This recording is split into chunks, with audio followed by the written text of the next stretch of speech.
Look again at that dot.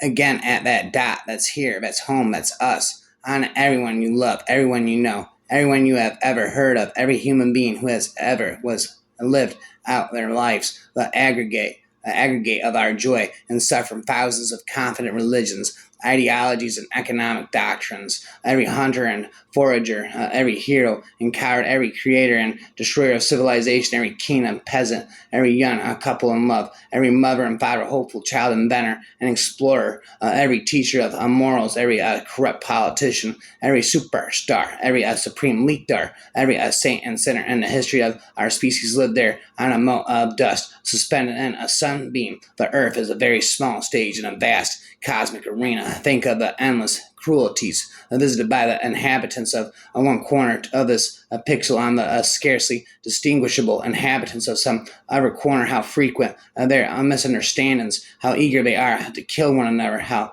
fervent their hatreds. Think of the rivers of blood spilled by all those generals and emperors, so that in glory and triumph they could become the momentary masters of a fraction of a dot. Our posturings, our imagined self-importance, the delusion that we have some privileged position in the universe, are challenged by this point of pale light. Our planet is a lonely speck in the great enveloping cosmic dark. In our obscurity and all this vastness, there is no hint that help will come from elsewhere to save us from ourselves. The earth is the only world known so far to harbor life. There is nowhere else, at least in the near future, to which our species could migrate, visit, yes, settle. Not yet, like it or not, for the moment, the earth is where we make our stand. The earth is where we make our stand. It has been said that astronomy is a humbling and character-building experience. There is perhaps no better demonstration of the folly of human conceits than this distant image of our tiny world. To me, it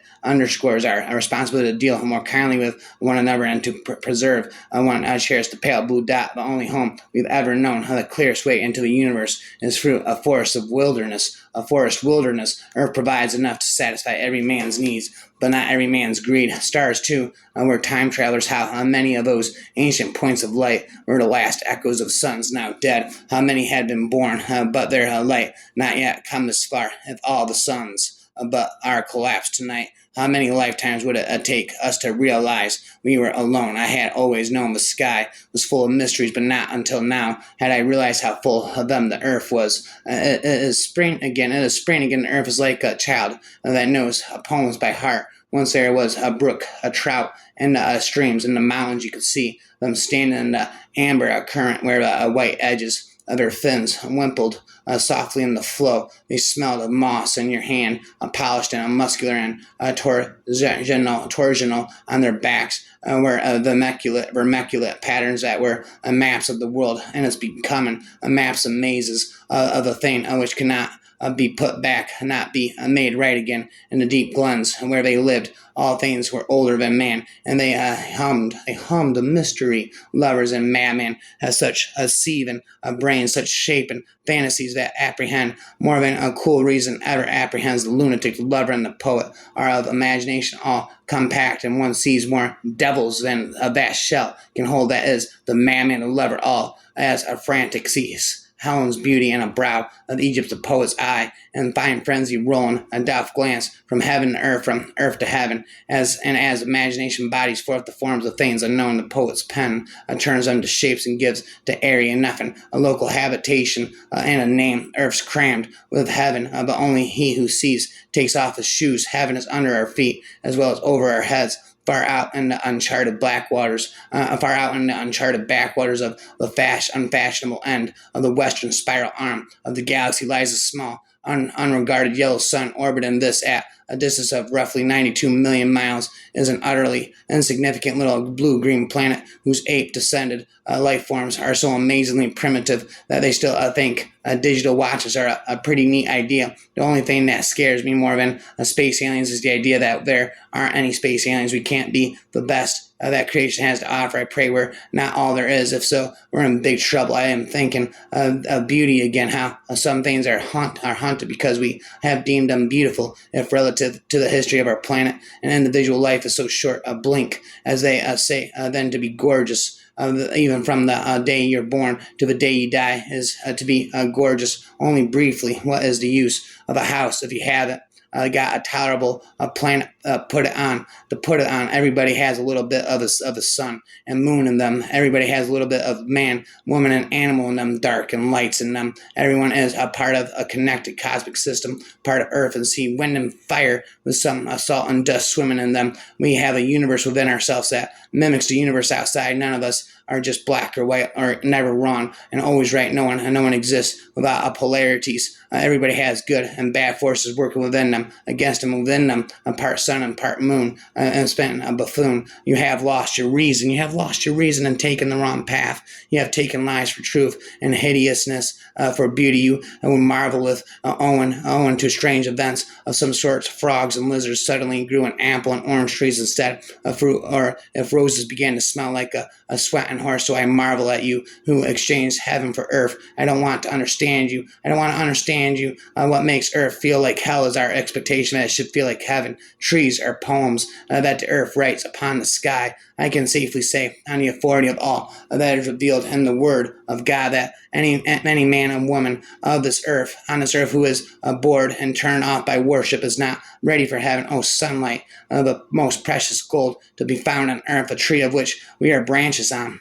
Makes choices yesterday by the choices we make today. The first men to be created and formed were called the sorcerer of fatal laughter, the sorcerer of night, unkempt, and the black sorcerer. They were endowed with intelligence. They succeeded in knowing all that there is in the world. When they looked, and instantly they saw all that is around them, and they contemplated and turned the arc of heaven and the round face of the earth. Then the Creator said, they know all. What shall we do with them now? Let their sight reach only to that which is near. Let them see only a little of the face of the earth. Are they not by nature simple creatures of our making? Must they also be gods? If I were rain that joins the sky and earth that otherwise never touch, could I join two hearts as well? He was planning to take my shape and marry you. Then he was going to kill your father and take over his busyness empire. And you, what are your plans? I have no plans to kill your father. Rapper forever, stops rapping on never. I would request that my body in death be buried, not cremated, so that the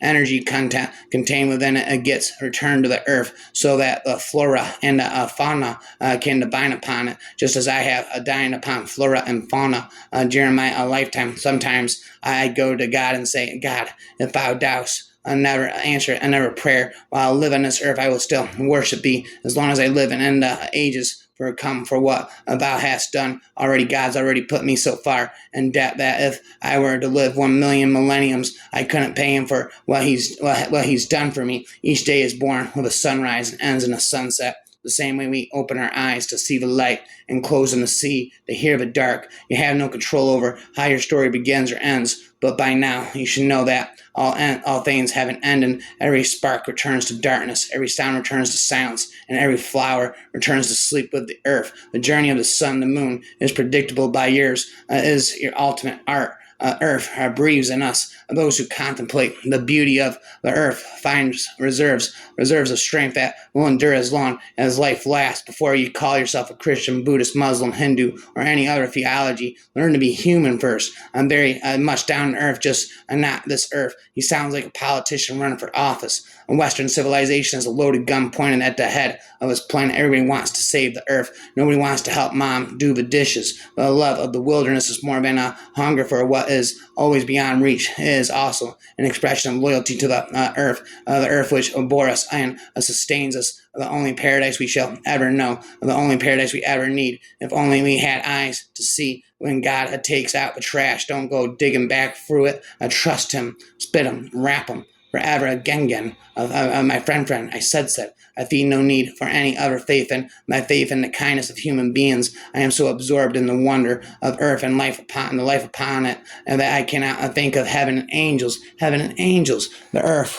the earth will not continue to offer its harvest except with a faithful stewardship. We cannot say we love the land and then take steps to destroy it for use by future generations. Find your place on the planet, dig in, and take responsibility from there. Owning land is like owning the ocean or the air. No one owns land. We rich nations, for that is what we are, have an obligation not only to the poor nations but to all the grandchildren of the world, rich and poor. We have not inherited this earth from our parents to do with it what we will. We have borrowed it from our children, and we must be careful to use it in their interest as well as our own. Anyone who fails to recognize the basic validity of the proposition, but in different ways by increasing numbers of writers from Malthus to the Club of Rome, is either ignorant of foot or evil. Water and air, the two essential fluids on which all life depends, have become global garbage cans. It suddenly struck me that and tiny p, pretty and blue, was the earth. I put up my thumb and shut one eye, and my thumb blotted out the planet Earth. I didn't feel like a giant. I felt very, very small. What you take from the earth, you must give back. That's nature's way. We stand now where two roads diverge. It's been rapid, haven't you heard? A blade of grass is a commonplace on Earth. It would be a miracle on Mars. Our descendants on Mars will know the value of a patch of green. And if a blade of grass is priceless, what is the value of a human being? He will tell you what's wrong in your society, who's to blame, and make you afraid of it. But he won't tell you how to fix it until every soul is freely permitted to investigate every book and creed and dogma for itself. The world cannot be free. Mankind will be enslaved until there is mental grandeur enough to allow each man to have his thought and say this earth will be a paradise when men can, upon all these questions, differ and yet grasp each other's hands as friends. It is amazing to me that a difference of opinion upon subjects that we know nothing with certainty about should make us hate,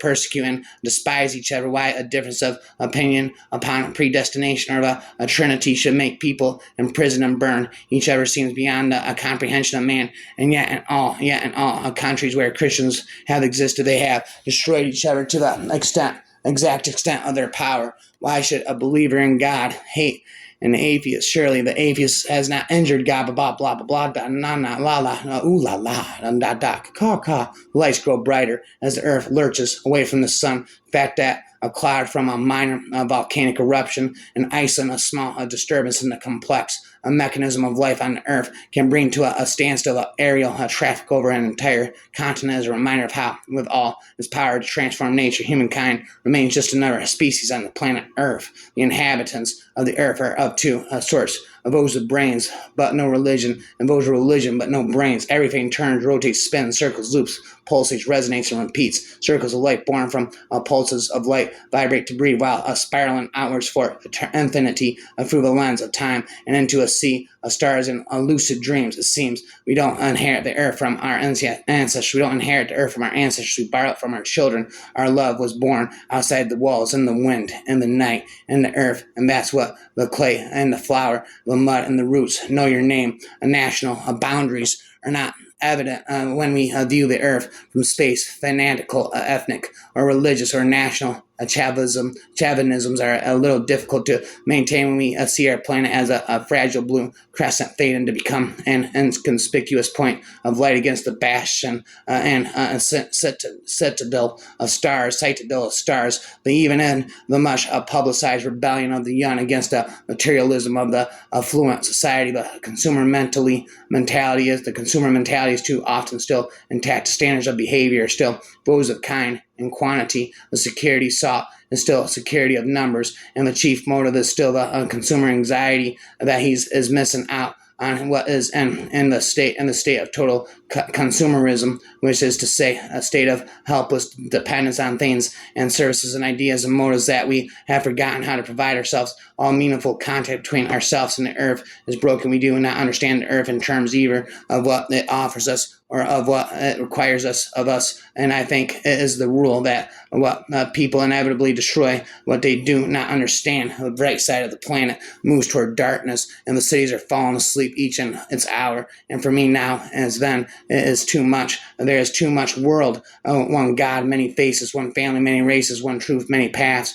one heart, many complexions, one light, many reflections, one world, many imperfections, one. We are all one but many. We are all one but many. Infinity. I see you made it, Jack, he started to say, noticing a silver sphere roll across the loading bay floor. It stopped just short of his shoes before it exploded. The cosmos extends for all practical purposes forever. After a brief sedentary hiatus, we are resuming our ancient nomadic way of life. Our remote descendants, safely arrayed on many worlds throughout the solar system and beyond, will be unified by their common heritage, by the regard for their home planet, and by the knowledge that whatever other life may be, the only humans in all the universe come from Earth. They will gaze up and strain to find the blue dot in their skies. They will love it no less for its obscurity and fragility. They will marvel at how vulnerable the repository of all our potential once was, how perilous our infancy, how humble our beginnings, how many rivers we had to cross before we found our way. Earth is a small town. Earth is a small town with many neighborhoods and a very big universe. If you want to be reminded of the love of the Lord, just watch the sunrise. It's funny we're alive. We spent much of our time staring up at the cosmos and wondering what was out there.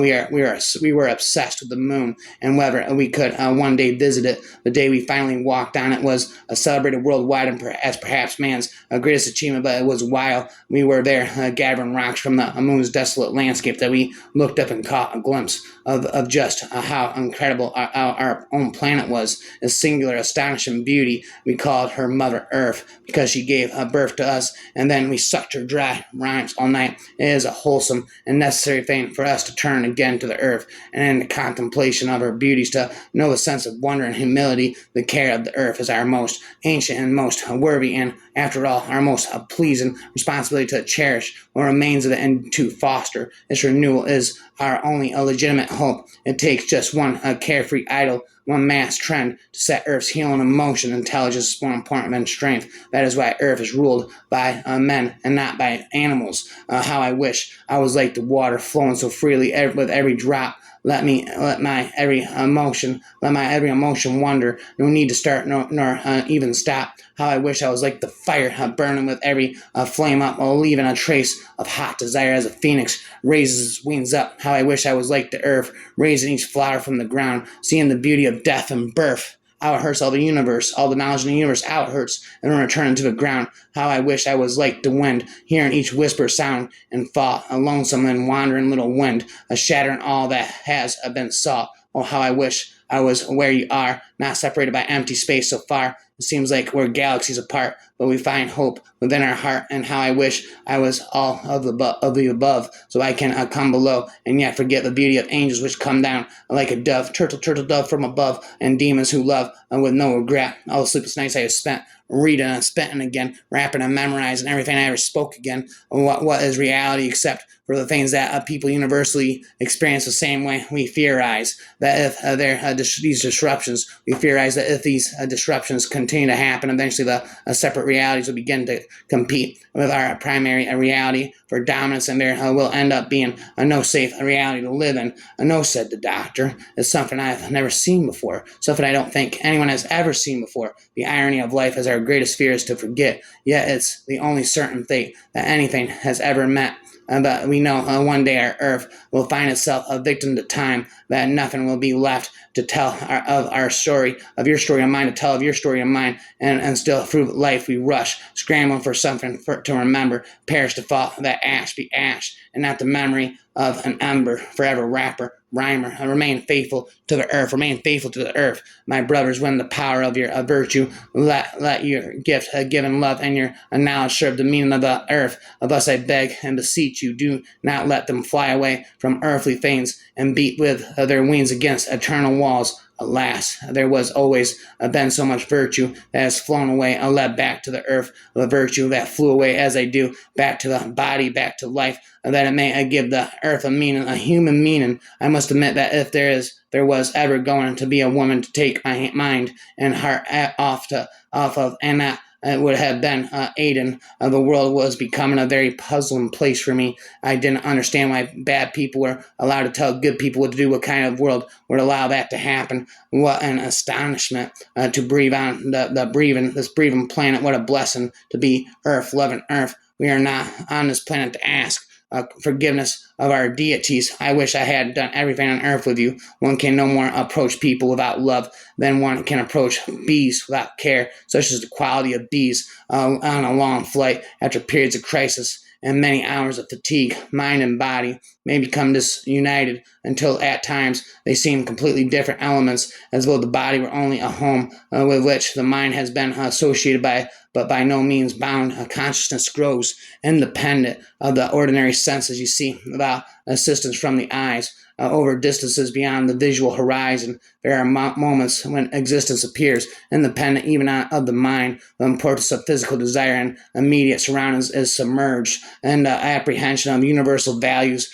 for immeasurable periods. I seem divorced from my body, as though I were an awareness spreading out through space over the earth and into the heavens, unhampered by time, or a substance free from the gravitation that binds to heavy human problems of the world. My body requires no attention. It's not hungry. It's neither warm or cold. It's resigned to being left undisturbed. Why have I troubled to bring it here? I might better have left it back at Long Island or St. Louis, while the weightless element that has lived within it flashes through the skies and views the planet. This essential consciousness needs no body for its travels. It needs no plane, no engine, no instruments, only the release from flesh, which circumstances I've gone through make possible. That what I am, the body substance, which I can see with my eyes and feel with my hands, or am I this realization, this greater understanding which dwells within it, yet expands through the universe outside, a part of all existence, powerless but without need for power, immersed in solitude, yet in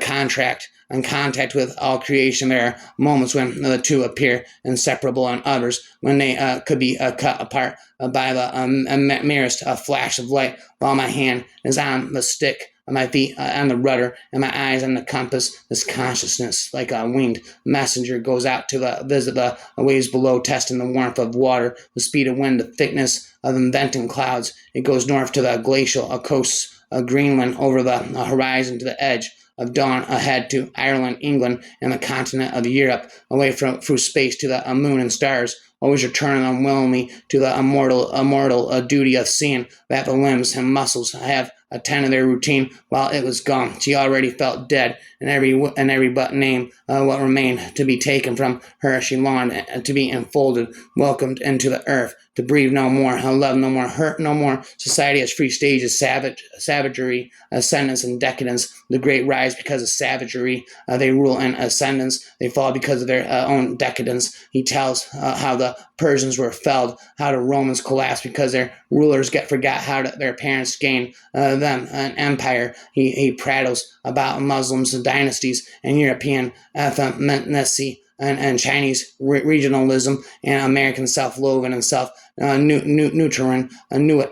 All the ancient names. Our savagery began when our capital Luna rebelled against the tyranny of earth and freed herself from the shackles of democracy, from the noble lie, the idea that men are brothers and are created equal. Augustus weaves lies of his own with that golden tongue of his. He tells of the golden suffering. The masses sat on the wagon and expected the great to pull. He reminds that sat whipping the great until we could no longer take it. I remember a different whipping. Men are not created equal. We all know this. There are averages. There are outliers that are the ugly. There are the beautiful. This would not be if we were all equal. A red can no more command a starship, and a green can serve as a doctor. There's more laughter across the square as he tells us to look as pathetic Athens, the birthplace of the cancer they call democracy. Look how it fell to Sparta. The noble lie made Athens weak. It made their citizens turn on their best general. Alcibiades became, because of jealousy, even the nations of earth grew jealous of one another. The United States of America exacted this idea of equality through force. And when the nations united, the Americans were surprised to find that they were just like the masses are jealous. How wonderful a dream it would be if all men were created equal, but we are not. It is against a noble lie that we fight. But as I said before, as I say to you now, there is another evil against which we war. It is more pernicious evil. It is a subversive, a slow evil. It is not a wildfire. It is a cancer, and that cancer is decadence. Our society has passed from savagery to ascendance. But like spiritual ancestors, the Romans, we too can fall into decadence because normal human activity is worse from nature. Because normal human activity is worse for nature than the greatest nuclear accident in history. Yeah, you almost got yourself killed, you idiot. She said, smiling. She was well aware of his daredevil tendencies and the extent possible comfortable with them. No, it was something stranger than that. When I was underwater, my life did flash before my eyes. Just like everyone else. Everyone says it does, but there was something else, something that wasn't part of my life. It was like it was struck. It was stuck right there at the end, just before I popped to the surface, and I can't imagine what it was. Val slowly turned her head back toward the road and asked, well, what was you saw? Papa, it rains and rains. It rains and rains and rains, but there is a sky above the rain. Nothing can rot the sky. Earth has turned to mud. What other? The heart of the planet is made of fire, of ardent sun. Of ardent sun. Earth is the holiest place in the universe. Loving the earth and loving life is the way to generate positive vibrations. Every mystery ever solved had been a puzzle from the dawn of the human species right up until someone solved it. It has been said that astronomy is a humbling and character-building experience. There is perhaps no better demonstration of the folly of human conceits than this distant image of our tiny world. To me, it underscores our responsibility to deal more kindly with one another and to preserve and cherish the pale blue dot, the only home we've ever known. Well, there, if I go, God wanted to make heaven and the earth is that heaven. Nowhere in the universe there is so much love, life, beauty, and peace. Enjoy your stay with the fellow beings. We are each individual, but a greater fan is what we are together. And if that isn't protected and cherished, we are heading to a bad place. I have not yet lost the feeling of wonder and of delight that this delicate motion should reside in all the things around us, revealing itself only to him who looks for it. I remember in the winter of our first experience just 7 years ago, looking on snow with new eyes there. The snow lay around my doorstep, great heaps of protons quietly processing in the Earth's magnetic field. To see the world for a moment as something rich and strange is the private reward of many a discovery. We are all butterflies. Earth is our chrysalis.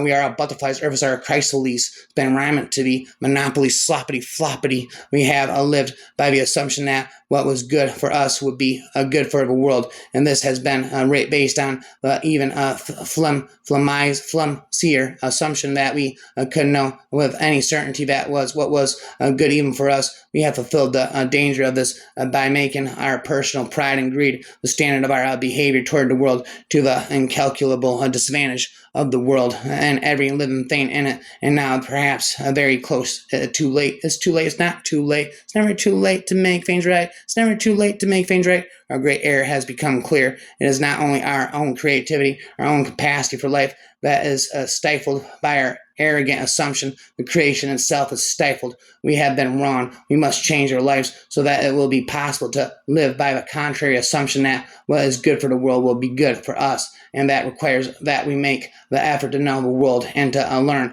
what is good for it. We must learn to cooperate in its processes and to yield to its limits. But even more important, we must learn to acknowledge that the creation is full of mystery. We will never entirely understand it. We must abandon arrogance and stand in awe. We must recover the sense of the majesty of creation and the ability to be worshipful in its presence. For I do not doubt that it is only on the condition of humility and reverence before the world that our species will be able to remain in it. I spit rapid forever, I said.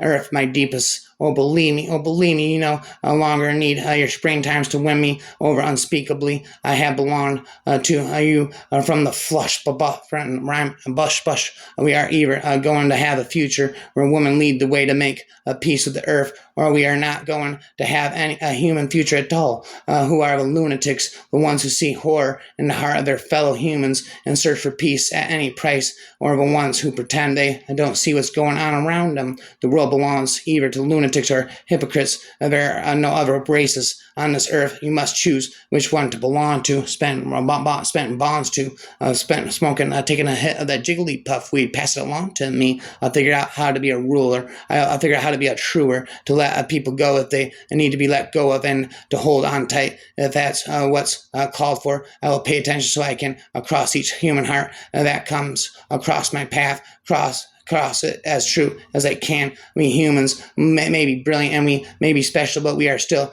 connected to the rest of life.